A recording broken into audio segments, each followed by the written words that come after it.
welcome to my channel. Listen it. Enjoy the book. Don't forget to like and subscribe. Thanks for support. The Adventure of the Egyptian Tomb.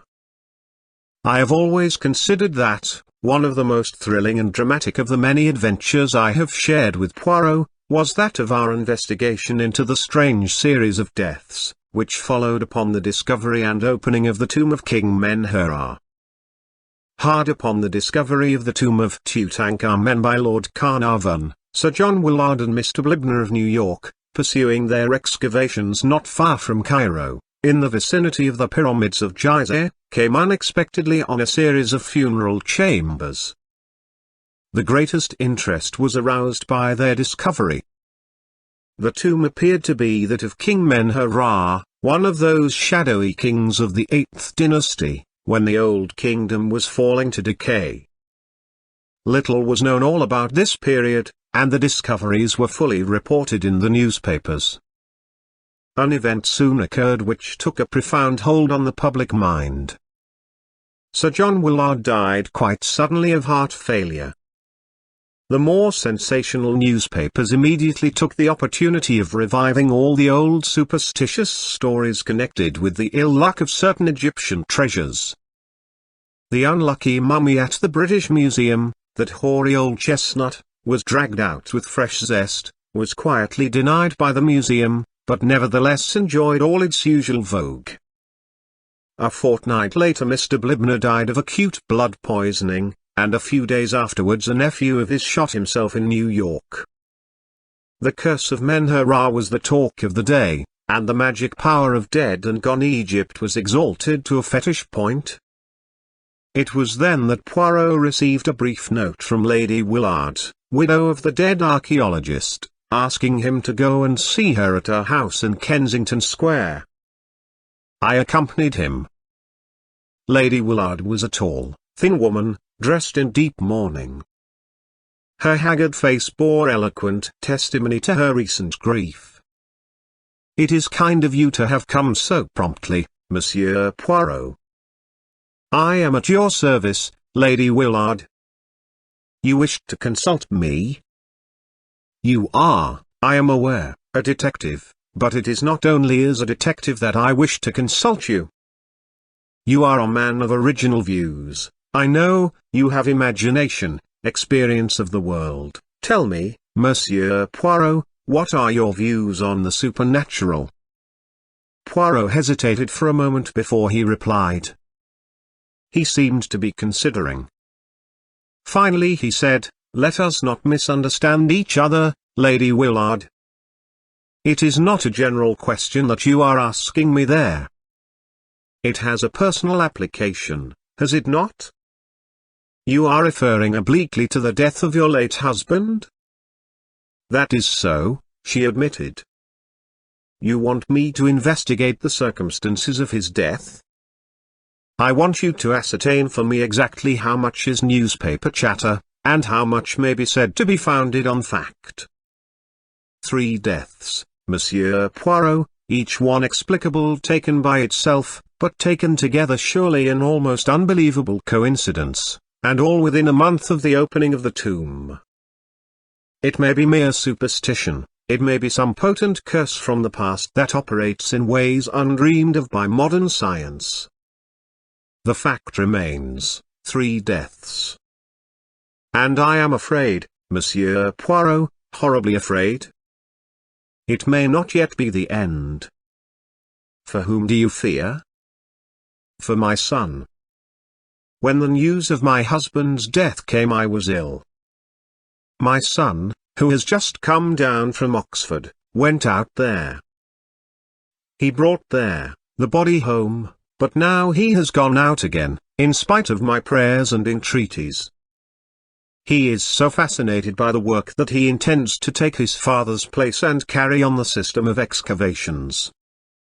You may think me a foolish, credulous woman, but, Monsieur Poirot, I am afraid. Supposing that the spirit of the dead king is not yet appeased? Perhaps to you I seem to be talking nonsense. No, indeed, Lady Willard, said Poirot quickly. I, too, believe in the force of superstition, one of the greatest forces the world has ever known." I looked at him in surprise. I should never have credited Poirot with being superstitious. But the little man was obviously in earnest. "What you really demand is that I shall protect your son. I will do my utmost to keep him from harm." "Yes, in the ordinary way, but against an occult influence?" "In volumes of the Middle Ages, Lady Willard, you will find many ways of counteracting black magic. Perhaps they knew more than we moderns with all our boasted science. Now let us come to facts, that I may have guidance. Your husband had always been a devoted Egyptologist, hadn't he?" "Yes, from his youth upwards. He was one of the greatest living authorities upon the subject." "But Mr. Blibner, I understand, was more or less of an amateur?" "Oh, quite. He was a very wealthy man who dabbled freely in any subject that happened to take his fancy. My husband managed to interest him in Egyptology, and it was his money that was so useful in financing the expedition." "And the nephew? What do you know of his tastes? Was he with the party at all?" "I do not think so. In fact, I never knew of his existence till I read of his death in the paper. I do not think he and Mr. Blibner can have been at all intimate. He never spoke of having any relations." "Who are the other members of the party?" "Well, there is Dr. Toswill, a minor official connected with the British Museum, Mr. Schneider of the Metropolitan Museum in New York, a young American secretary, Dr. Ames, who accompanies the expedition in his professional capacity, and Hassan, my husband's devoted native servant." "Do you remember the name of the American secretary?" "Harper, I think, but I cannot be sure." "He had not been with Mr. Blibner very long, I know." "He was a very pleasant young fellow." "Thank you, Lady Willard." "If there is anything else?" "For the moment, nothing." "Leave it now in my hands, and be assured that I will do all that is humanly possible to protect your son." They were not exactly reassuring words, and I observed Lady Willard wince as he uttered them. Yet, at the same time, the fact that he had not pooh-poohed her fears seemed in itself to be a relief to her. For my part, one had never before suspected that Poirot had so deep a vein of superstition in his nature. I tackled him on the subject as we went homewards. His manner was grave and earnest. "But yes, Hastings, I believe in these things. You must not underrate the force of superstition. What are we going to do about it?" "To joueurs pratiques, the good Hastings. Eh bien, to begin with, we are going to cable to New York for fuller details of young Mr. Blibner's death." He duly sent off his cable. The reply was full and precise. Young Rupert Blibner had been in low water for several years. He had been a beachcomber and a remittance man in several South Sea islands, but had returned to New York 2 years ago, where he had rapidly sunk lower and lower. The most significant thing, to my mind, was that he had recently managed to borrow enough money to take him to Egypt. "I've a good friend there I can borrow from," he had declared. Here, however, his plans had gone awry. He had returned to New York cursing his skinflint of an uncle who cared more for the bones of dead and gone kings than his own flesh and blood. It was during his sojourn in Egypt that the death of Sir John Willard occurred. Rupert had plunged once more into his life of dissipation in New York, and then, without warning, he had committed suicide, leaving behind him a letter which contained some curious phrases. It seemed written in a sudden fit of remorse. He referred to himself as a leper and an outcast, and the letter ended by declaring that such as he were better dead. A shadowy theory leapt into my brain. I had never really believed in the vengeance of a long-dead Egyptian king. I saw here a more modern crime. Supposing this young man had decided to do away with his uncle, preferably by poison. By mistake, Sir John Willard received the fatal dose. The young man returns to New York, haunted by his crime. The news of his uncle's death reaches him. He realizes how unnecessary his crime has been, and stricken with remorse takes his own life. I outlined my solutions to Poirot. He was interested. "It is ingenious what you have thought of there, decidedly it is ingenious. It may even be true. But you leave out of count the fatal influence of the tomb." I shrugged my shoulders.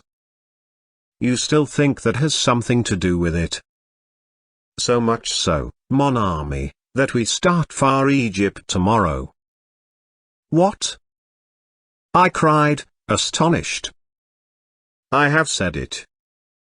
An expression of conscious heroism spread over Poirot's face. Then he groaned. "But, oh," he lamented, "the sea. The hateful sea." It was a week later. Beneath our feet was the golden sand of the desert. The hot sun poured down overhead. Poirot, the picture of misery, wilted by my side. The little man was not a good traveler. Our 4 days' voyage from Marseille had been one long agony to him. He had landed at Alexandria the wraith of his former self, even his usual neatness had deserted him.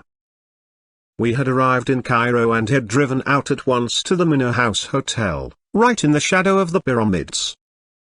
The charm of Egypt had laid hold of me. Not so Poirot. Dressed precisely the same as in London, he carried a small clothes brush in his pocket and waged an unceasing war on the dust which accumulated on his dark apparel. "And my boots," he wailed. "Regard them, Hastings. My boots, of the neat patent leather, usually so smart and shining. See, the sand is inside them, which is painful, and outside them, which outrages the eyesight. Also the heat, it causes my moustaches to become limp, but limp. Look at the Sphinx," I urged. "Even I can feel the mystery and the charm it exhales." Poirot looked at it discontentedly. "It has not the air happy," he declared. "How could it, half buried in sand in that untidy fashion? Ah, this cursed sand. Come, now, there's a lot of sand in Belgium," I reminded him, mindful of a holiday spent at Noxormer in the midst of Les Dunes Impeccables as the guidebook had phrased it. "Not in Brussels," declared Poirot. He gazed at the pyramids thoughtfully. "It is true that they, at least, are of a shape solid and geometrical, but their surface is of an unevenness most unpleasing. And the palm trees, I like them not. Not even do they plant them in rows." I cut short his lamentations, by suggesting that we should start for the camp. We were to ride there on camels, and the beasts were patiently kneeling, waiting for us to mount, in charge of several picturesque boys headed by a voluble dragoman. I pass over the spectacle of Poirot on a camel. He started by groans and lamentations and ended by shrieks, gesticulations and invocations to the Virgin Mary and every saint in the calendar. In the end, he descended ignominiously and finished the journey on a diminutive donkey. I must admit that a trotting camel is no joke for the amateur. I was stiff for several days. At last we neared the scene of the excavations. A sunburned man with a grey beard, in white clothes and wearing a helmet, came to meet us. "Monsieur Poirot and Captain Hastings? We received your cable. I'm sorry that there was no one to meet you in Cairo." an unforeseen event occurred which completely disorganized our plans. Poirot paled. His hand, which had stolen to his clothes brush, stayed its course. "Not another death?" he breathed. "Yes." "Sir Guy Willard?" I cried. "No, Captain Hastings. My American colleague, Mr. Schneider." "And the cause?" demanded Poirot. "Tetanus." I blanched. All around me I seemed to feel an atmosphere of evil, subtle and menacing. A horrible thought flashed across me. Supposing I were the next? "Mon Dieu," said Poirot, in a very low voice, "I do not understand this. It is horrible." "Tell me, monsieur, there is no doubt that it was tetanus?" "I believe not." "But Dr. Ames will tell you more than I can do." "Ah, of course, you are not the doctor." "My name is Toswell." This, then, was the British expert described by Lady Willard as being a minor official at the British Museum. There was something at once grave and steadfast about him that took my fancy. "If you will come with me," continued Dr. Toswell, "I will take you to Sir Guy Willard. He was most anxious to be informed as soon as you should arrive." We were taken across the camp to a large tent. Dr. Toswell lifted up the flap and we entered. 3 men were sitting inside. "Monsieur Poirot and Captain Hastings have arrived, Sir Guy," said Toswell. The youngest of the 3 men jumped up and came forward to greet us. There was a certain impulsiveness in his manner which reminded me of his mother. He was not nearly so sunburned as the others, and that fact, coupled with a certain haggardness round the eyes, made him look older than his 22 years. He was clearly endeavoring to bear up under a severe mental strain. He introduced his 2 companions, Dr. Ames, a capable-looking man of 30-odd, with a touch of greying hair at the temples, and Mr. Harper, the secretary, a pleasant lean young man wearing the national insignia of horn-rimmed spectacles. After a few minutes' desultory conversation the latter went out, and Dr. Toswell followed him. We were left alone with Sir Guy and Dr. Ames. "Please ask any questions you want to ask, Monsieur Poirot," said Willard. "We are utterly dumbfounded at this strange series of disasters, but it isn't, it can't be, anything but coincidence." There was a nervousness about his manner which rather belied the words. I saw that Poirot was studying him keenly. "Your heart is really in this work, Sir Guy?" "Rather. No matter what happens, or what comes of it, the work is going on. Make up your mind to that." Poirot wheeled round on the other. "What have you to say to that, Monsieur le Docteur?" "Well," drawled the doctor, "I'm not for quitting myself." Poirot made one of those expressive grimaces of his. "Then, evidement, we must find out just how we stand. When did Mr. Schneider's death take place?" 3 days ago." "You are sure it was tetanus?" "Dead sure." "It couldn't have been a case of strychnine poisoning, for instance?" "No, Monsieur Poirot." "I see what you're getting at. But it was a clear case of tetanus." "Did you not inject anti-serum?" "Certainly we did," said the doctor dryly. "Every conceivable thing that could be done was tried." "Had you the anti-serum with you?" "Number. We procured it from Cairo." "Have there been any other cases of tetanus in the camp?" "No, not one." "Are you certain that the death of Mr. Blibner was not due to tetanus?" "Absolutely plumb certain. He had a scratch upon his thumb which became poisoned, and septicemia set in."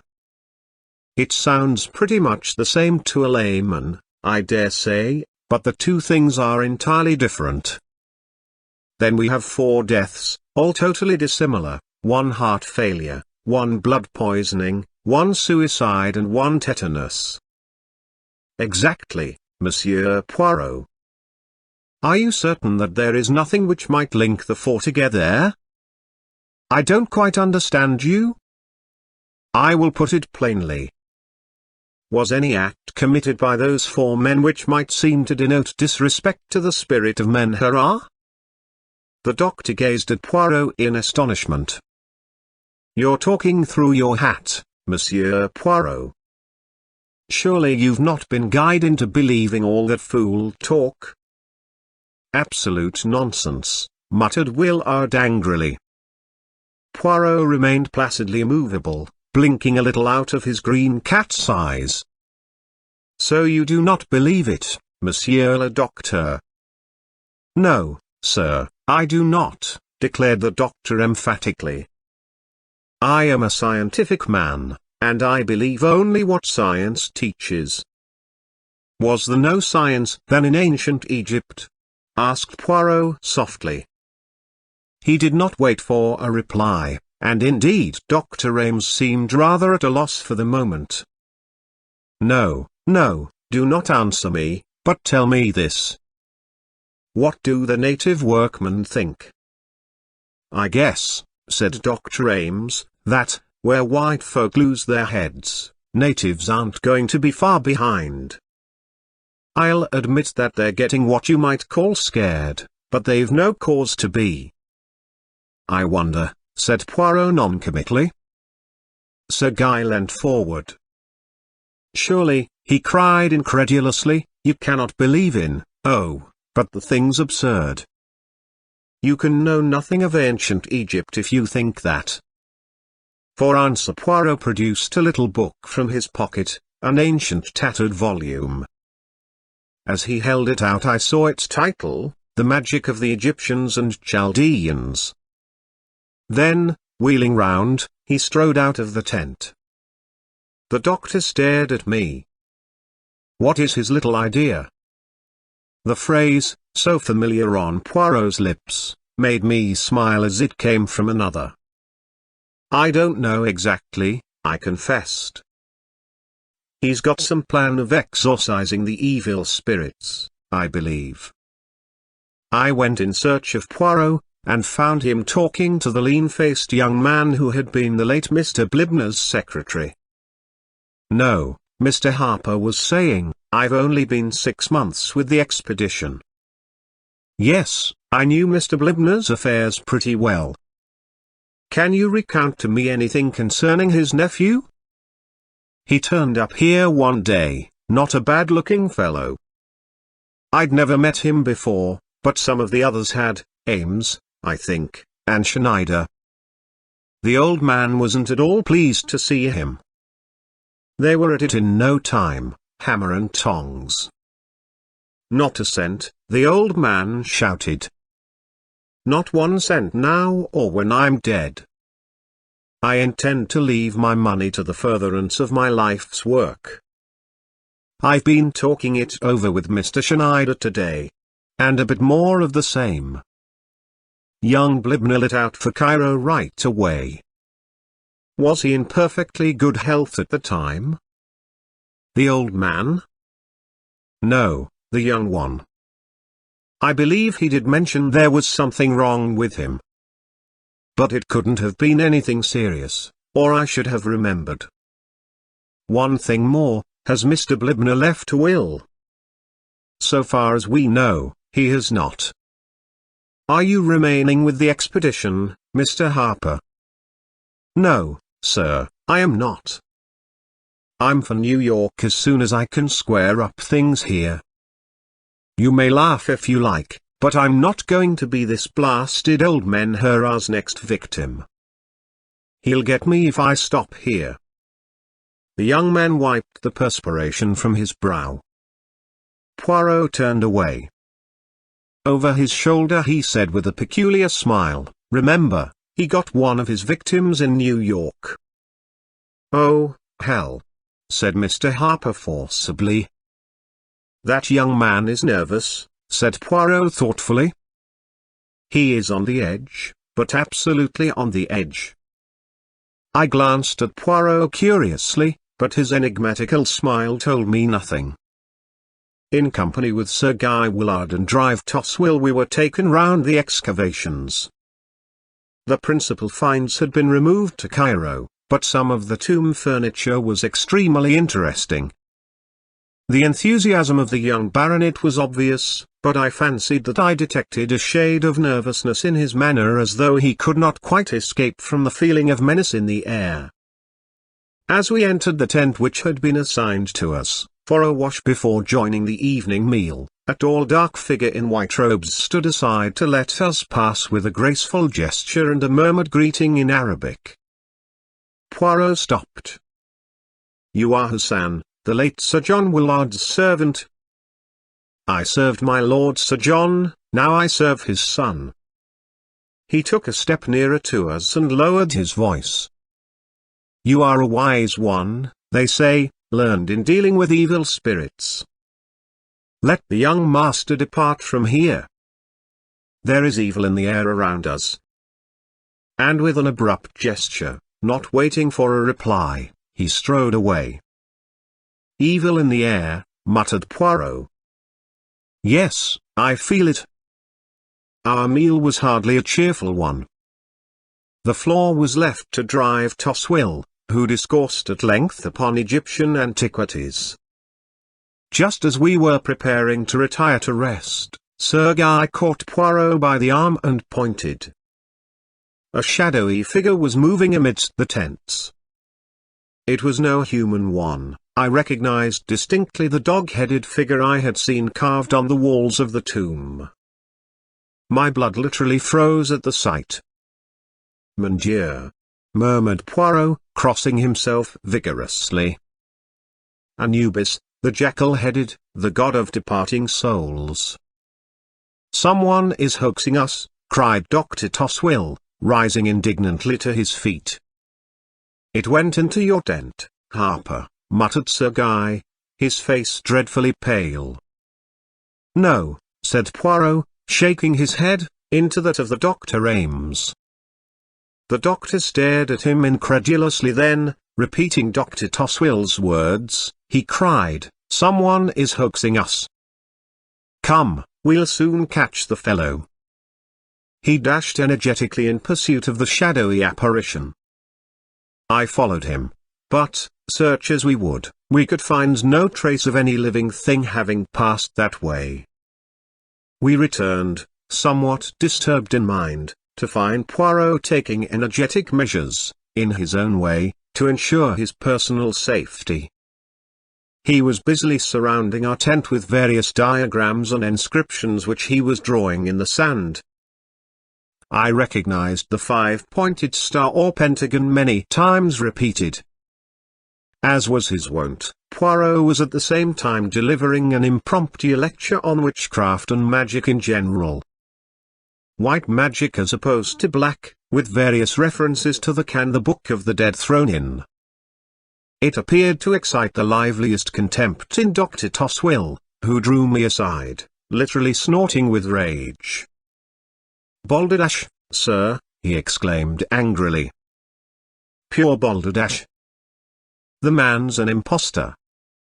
He doesn't know the difference between the superstitions of the Middle Ages and the beliefs of ancient Egypt. Never have I heard such a hodgepodge of ignorance and credulity." I calmed the excited expert, and joined Poirot in the tent. My little friend was beaming cheerfully. "We can now sleep in peace," he declared happily. "And I can do with some sleep. My head, it aches abominably. Ah, for a good tisane." As though in answer to prayer, the flap of the tent was lifted and Hassan appeared, bearing a steaming cup which he offered to Poirot. It proved to be chamomile tea, a beverage of which he is inordinately fond. Having thanked Hassan and refused his offer of another cup for myself, we were left alone once more. I stood at the door of the tent some time after undressing, looking out over the desert. "A wonderful place," I said aloud, "and a wonderful work. I can feel the fascination. This desert life, this probing into the heart of a vanished civilization. Surely, Poirot, you, too, must feel the charm." I got no answer, and I turned, a little annoyed. My annoyance was quickly changed to concern. Poirot was lying back across the rude couch, his face horribly convulsed. Beside him was the empty cup. I rushed to his side, then dashed out and across the camp to Dr. Ames's tent. "Dr. Ames," I cried. "Come at once." "What's the matter?" said the doctor, appearing in pajamas. "My friend. He's ill. Dying. The chamomile tea. Don't let Hassan leave the camp."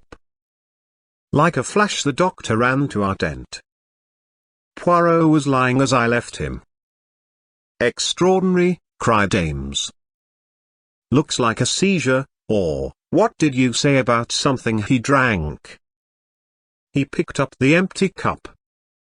"Only I did not drink it," said a placid voice. We turned in amazement. Poirot was sitting up on the bed. He was smiling.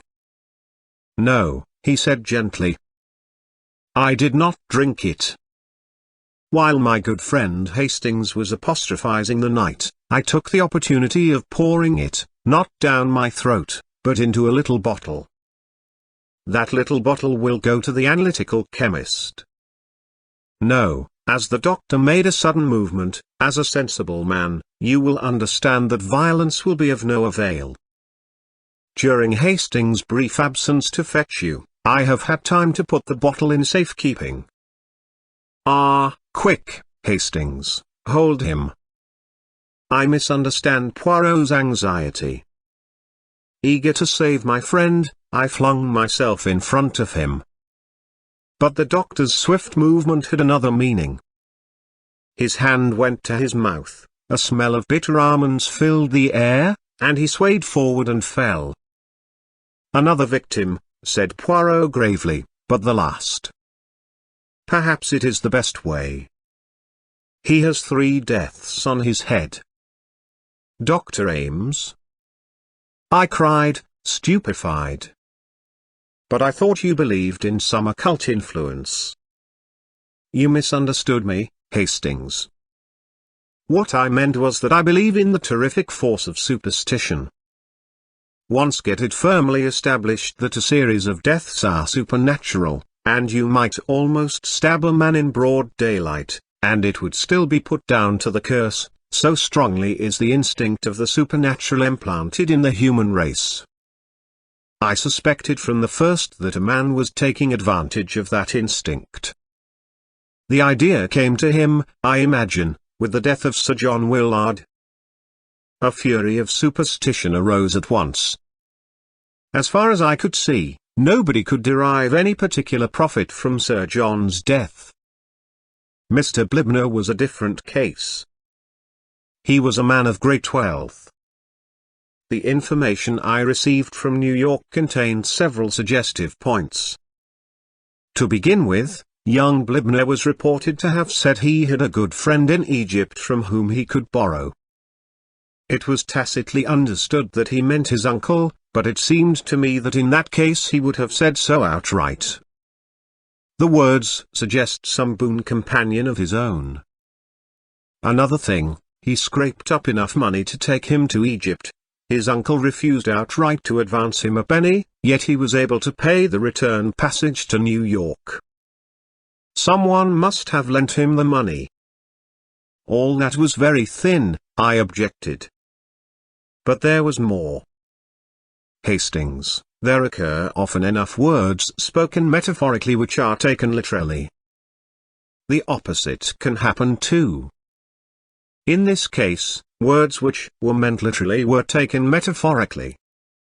Young Blibner wrote plainly enough, "I am a leper, but nobody realized that he shot himself because he believed that he had contracted the dread disease of leprosy. What?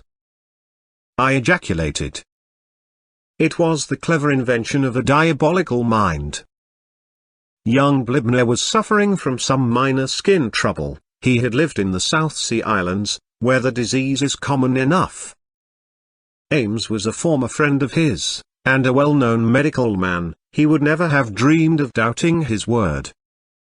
When I arrived here, my suspicions were divided between Harper and Dr. Ames, but I soon realized that only the doctor could have perpetrated and concealed the crimes, and I learned from Harper that he was previously acquainted with young Blibner.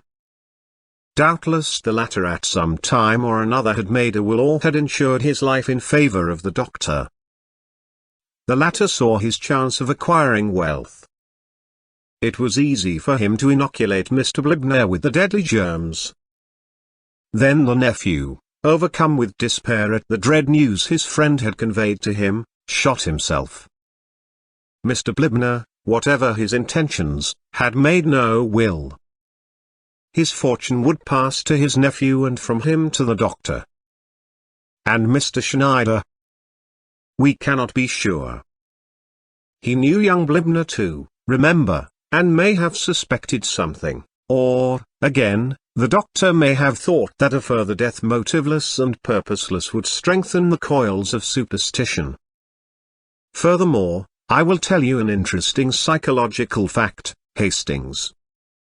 A murderer has always a strong desire to repeat his successful crime. The performance of it grows upon him. Hence my fears for young Woolard. The figure of Anubis you saw tonight was Hassan, dressed up by my orders. I wanted to see if I could frighten the doctor. But it would take more than the supernatural to frighten him. I could see that he was not entirely taken in by my pretenses of belief in the occult. The little comedy I played for him did not deceive him. I suspected that he would endeavor to make me the next victim.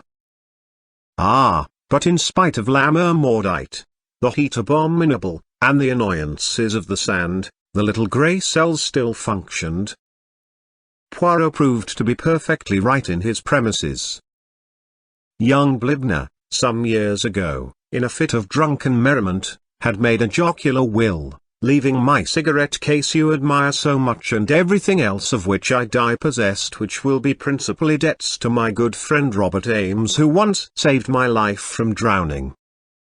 The case was hushed up as far as possible, and, to this day, people talk of the remarkable series of deaths in connection with the tomb of Menhir as a triumphal proof of the vengeance of a bygone king upon the desecrators of his tomb, a belief which, as Poirot pointed out to me, is contrary to all Egyptian belief and thought. Thanks for listening. Please don't forget to like my video and subscribe to my channel for more content. Be the first to know. Take care of yourself till the next time.